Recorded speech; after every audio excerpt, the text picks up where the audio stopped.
August 15 ଆମେ ସମସ୍ତେ ପାଳନ କରୁଛେ ସ୍ୱାଧୀନତା ଦିବସ।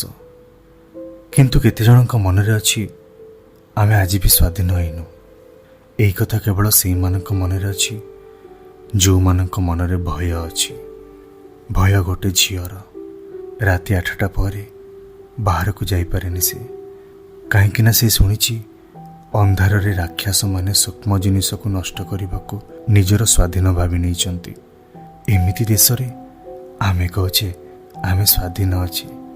ତେବେ ଏହି ସ୍ୱାଧୀନତା ଦିବସକୁ ପାଳନ କରିବାର ମାନେ କ'ଣ? ଚାଲନ୍ତୁ ଆମେ ସମସ୍ତେ ମିଶି ଏ ରାକ୍ଷସମାନଙ୍କୁ ଉଚିତ ଶାସ୍ତି ଦେବା। ଏମିତି ଶାସ୍ତି ଭୁଲ କରିବା ପୂର୍ବରୁ ଲକ୍ଷ ଲକ୍ଷ ଥର ତାଙ୍କ ସାମ୍ନାକୁ ସେହି ଶାସ୍ତି ଭୟ ହେଇ ଆସିବ। ତେବେ ଆମେ ପାଳନ କରିବା ସ୍ୱାଧୀନତା ଦିବସ। ବନ୍ଦେ ମାତରମ୍।